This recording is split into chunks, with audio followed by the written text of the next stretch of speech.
Oke, di video kali ini kita akan belajar siklus air, yaitu materi tema 8 di kelas 5. Nah, adapun tujuan pembelajaran kita atau pembahasan materi kali ini, yaitu yang pertama, kita akan belajar tentang manfaat air, kemudian kita akan belajar tentang bagaimana proses terjadinya siklus air, kemudian yang ketiga kita akan belajar tentang kegiatan manusia yang memengaruhi siklus air, dan yang keempat kita akan belajar tentang bagaimana cara menghemat air anak-anak.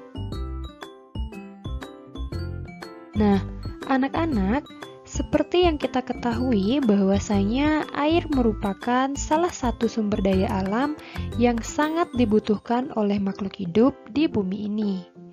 Tanpa adanya air, manusia, hewan, dan juga tumbuhan tidak akan dapat melangsungkan kehidupannya, anak-anak. Jadi, keberadaan air itu sangat penting bagi semua makhluk hidup yang ada di bumi ini. Dan, tahukah kalian, sekitar 71% permukaan bumi itu ditutupi oleh perairan, anak-anak. Dan dari jumlah tersebut, sebanyak 97% merupakan air asin yang berada di laut. Sedangkan sisanya sebanyak 3% merupakan air tawar. Nah, sebanyak 2% air tawar ini merupakan es yang berada di kutub. Dan sisanya merupakan air yang dapat kita gunakan yang berada di danau, sungai, dan air tanah, anak-anak. Wah, ternyata sebagian besar bumi kita tertutup dari perairan ya anak-anak, dan hanya sekian persen air yang dapat kita gunakan. Manfaat air dalam kehidupan ini untuk apa saja sih? Oke, mari kita bahas manfaat air dalam kehidupan bagi makhluk hidup, anak-anak. Oke, jadi sekarang kita akan membahas tentang manfaat air bagi makhluk hidup di bumi ini, anak-anak. Oke, adapun yang pertama, manfaat air bagi manusia yaitu bisa kita gunakan untuk minum. Selain untuk minum, bisa kita gunakan untuk memasak. Kemudian juga kita bisa gunakan untuk mandi. Nah, selain ketiga aktivitas ini, masih banyak sekali manfaat air bagi kehidupan manusia, anak-anak. Selain dimanfaatkan oleh manusia, air juga tentunya dimanfaatkan oleh hewan, yaitu bisa digunakan untuk membersihkan tubuhnya maupun digunakan untuk minum. Selain manusia dan hewan, air juga dimanfaatkan oleh tumbuhan loh. Nah, air digunakan untuk berfotosintesis oleh tumbuhan, anak-anak. Apakah ada yang masih ingat apa itu fotosintesis? Jadi, fotosintesis adalah proses pembuatan makanan pada tumbuhan. Jadi, ketika melakukan fotosintesis ini, tentu sangat memerlukan air, anak-anak. Kemudian, selain digunakan untuk berfotosintesis, ada juga beberapa jenis tumbuhan yang memerlukan air sebagai tempat hidupnya.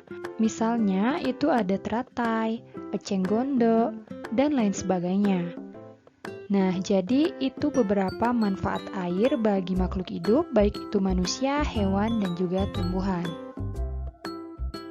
Oke anak-anak, itu tadi merupakan beberapa manfaat air bagi kehidupan makhluk hidup, baik itu manusia, hewan, dan tumbuhan.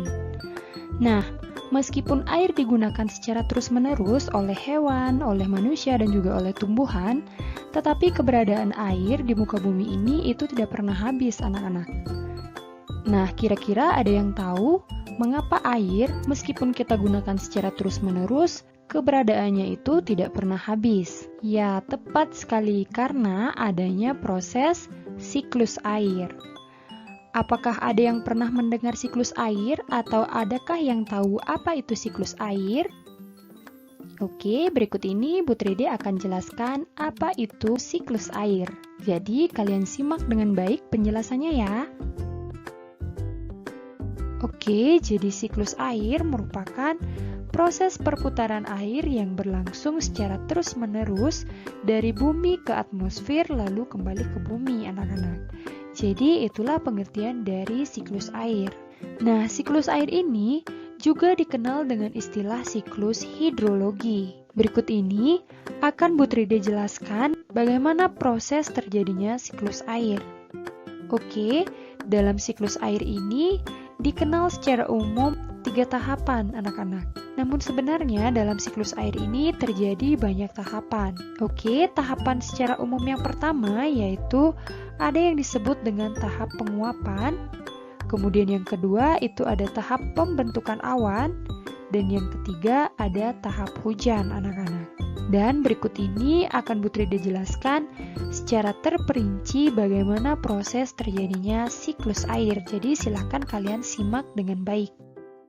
Nah, di dalam proses terjadinya siklus air, pertama-tama yaitu air yang berada di bumi, baik itu air yang ada di sungai, air yang ada di danau, maupun air yang ada di laut, akan mengalami penguapan apabila terkena sinar matahari, anak-anak. Nah, proses ini disebut dengan proses evaporasi, yaitu penguapan air yang terjadi akibat terkena sinar matahari. Nah, kemudian, tidak hanya air yang ada di danau, air yang ada di sungai, dan air yang ada di laut saja yang menguap, anak-anak. Tetapi, air yang ada di tumbuhan juga akan menguap apabila terkena sinar matahari. Jadi, penguapan air yang ada di tumbuhan akibat terkena sinar matahari ini disebut dengan proses transpirasi, anak-anak. Kemudian, selanjutnya, uap air dari hasil proses evaporasi dan transpirasi kemudian naik ke atmosfer, anak-anak. Uap air akan terus naik ke tempat tinggi yang dingin dan mengalami proses pengembunan yang kita kenal dengan istilah kondensasi, anak-anak.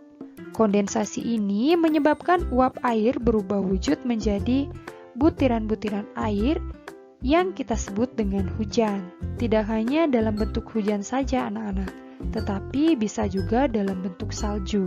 Turunnya titik-titik air ini kita kenal dengan istilah presipitasi. Presipitasi ini merupakan peristiwa jatuhnya butiran-butiran air dari awan, anak-anak. Jadi, seperti yang Bu Trida sampaikan tadi, bahwa presipitasi dapat berupa hujan, es, dan juga salju. Nah, anak-anak, selanjutnya, sebagian air dari hasil presipitasi ini nantinya akan kembali ke permukaan bumi seperti sungai, laut, danau, dan lain sebagainya. Butiran-butiran air ini akan diserap oleh tanah, kemudian akan dialirkan kembali ke sungai, danau, ataupun laut. Jadi proses penyerapan ini kita sebut dengan istilah infiltrasi. Jadi infiltrasi itu merupakan menyerapnya butiran air ke lapisan tanah. Nah, jadi itulah maksudnya perputaran air yang berlangsung secara terus-menerus dari bumi ke atmosfer kemudian kembali ke bumi. Maka dari itu, meskipun air kita gunakan secara terus-menerus, namun keberadaannya tidak pernah habis, anak-anak, karena terjadinya proses siklus air. Oke, jadi itu proses singkat bagaimana proses terjadinya siklus air. Kemudian materi selanjutnya kita akan membahas tentang kegiatan manusia apa saja yang memengaruhi terjadinya siklus air.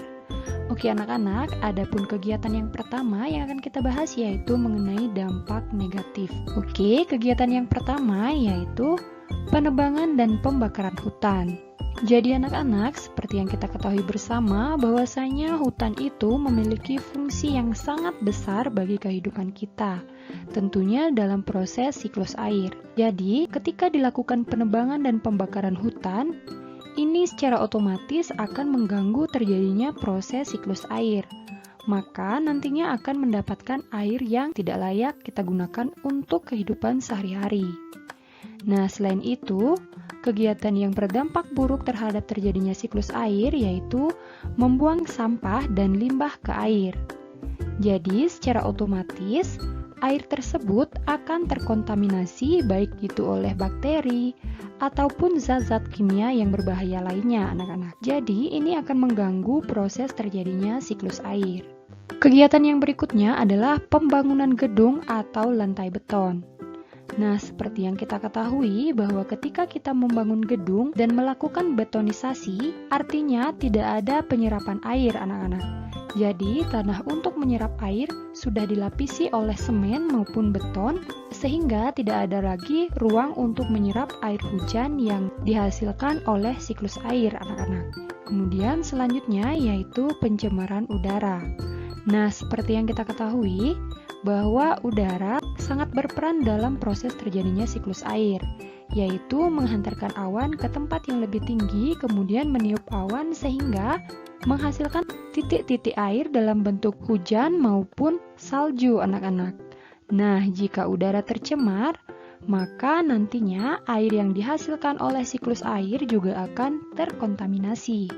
Jadi hal itu sangat berdampak buruk terhadap proses terjadinya siklus air. 4 hal yang Putri dijelaskan itu sangat mempengaruhi proses terjadinya siklus air, yaitu dalam hal dampak yang negatif. Nah, lalu bagaimana dengan kegiatan manusia yang mendukung terjadinya proses siklus air? Oke, berikut ini akan kita bahas bersama-sama. Jadi, adapun kegiatan manusia yang mempengaruhi siklus air yang positif, yaitu yang pertama, dengan melakukan reboisasi. Jadi, reboisasi ini adalah melakukan penghijauan atau melakukan penanaman kembali hutan gundul yang setelah ditebang, anak-anak. Ketika kita telah melakukan reboisasi, artinya kita telah mendukung terjadinya proses siklus air. Jadi ini adalah kegiatan positif yang dapat mendukung proses siklus air. Kemudian yang kedua yaitu dengan cara membuat lubang biopori. Lubang biopori adalah lubang resapan air yang dibuat di dalam tanah. Anak-anak, dengan adanya lubang biopori ini akan membantu membuat pori-pori di dalam tanah sehingga tanah dapat menyerap air dengan lebih banyak, dan lubang biopori dapat mencegah terbentuknya genangan air di permukaan tanah dan memperbanyak persediaan air tanah. Untuk itu, langkah ini sangat baik dan sangat mendukung terjadinya proses siklus air. Kemudian, langkah selanjutnya yaitu membuang sampah pada tempatnya. Nah, ketika kita telah membuang sampah pada tempatnya, itu artinya kita telah mendukung adanya proses siklus air. Jadi, lingkungan menjadi bersih, sungai menjadi bersih, maka nantinya kita juga akan mendapatkan air yang bersih ketika terjadinya siklus air tersebut, anak-anak. Kemudian langkah selanjutnya yaitu memperbanyak ruang terbuka hijau. Jadi, pembangunan ruang terbuka hijau untuk mengimbangi pembangunan dan pembetonan jalan perlu dilakukan untuk meningkatkan laju infiltrasi dan memperbanyak cadangan air tanah. Nah, seperti yang Putri dikatakan tadi, bahwa aktivitas pembangunan gedung dan betonisasi itu menghambat terjadinya proses infiltrasi atau penyerapan air, anak-anak. Nah, dengan memperbanyak ruang terbuka hijau, maka nantinya akan memperbanyak ruang untuk menyerap air yang berasal dari proses presipitasi, anak-anak. Jadi seperti itu. Jadi paham ya sampai di sini? Nah, tadi kita sudah membahas tentang kegiatan manusia yang berdampak positif maupun negatif terhadap siklus air. Jadi sekarang kita akan membahas tentang syarat air bersih. Nah, ketika kita sudah melakukan hal positif, maka hasil dari proses siklus air tersebut juga kita dapatkan dalam bentuk air yang bersih, anak-anak. Jadi, air yang tanpa terkontaminasi baik itu oleh bakteri maupun oleh zat berbahaya lainnya. Oke, anak-anak, selanjutnya kita membahas tentang syarat air bersih. Oke, yang pertama, air tidak berasa, air tidak berbau, air tidak berwarna, dan juga air tidak keruh, anak-anak. Kemudian syarat yang berikutnya yaitu air tidak mengandung endapan seperti pasir, lumpur, dan lain sebagainya. Kemudian yang ketiga, air tidak mengandung bakteri penyebab penyakit. Kemudian selanjutnya, air tidak mengandung zat kimia berbahaya. Kemudian selanjutnya, air memiliki tingkat keasaman yang normal. Nah, jadi itu beberapa syarat air bersih, anak-anak. Setelah kita membahas tentang syarat air bersih, kemudian kita akan membahas tentang bagaimana cara menghemat air. Nah, anak-anak, meskipun air itu kita gunakan secara terus-menerus dan keberadaannya tidak pernah habis di bumi ini, Namun, wajib kita gunakan secara bijak, anak-anak. Karena bisa saja suatu saat nanti, jika kita tidak menghemat penggunaan air, maka lama-kelamaan air tersebut akan menjadi berkurang. Untuk itu, wajib kita menggunakan air secara hemat. Oke, adapun cara-cara untuk menghemat air itu yang pertama, menggunakan air secukupnya. Jadi, tidak menggunakan air secara berlebihan adalah cara mudah untuk menghemat air, anak-anak. Kemudian yang kedua yaitu menutup keran air setelah menggunakannya. Nah, jika kita lupa menutup keran air bersih dapat terbuang sia-sia. Kemudian selanjutnya, menggunakan air untuk mandi itu secukupnya. Jadi ketika mandi kita tidak berlama-lama. Kemudian yang berikutnya adalah memperbaiki keran apabila rusak, sehingga air yang mengalir dapat teratasi dengan baik. Jadi kita dapat menghemat penggunaan air, anak-anak. Jadi seperti itu cara untuk menghemat air, supaya keberadaan air bersih di bumi tetap ada, anak-anak. Jadi paham ya sampai di sini?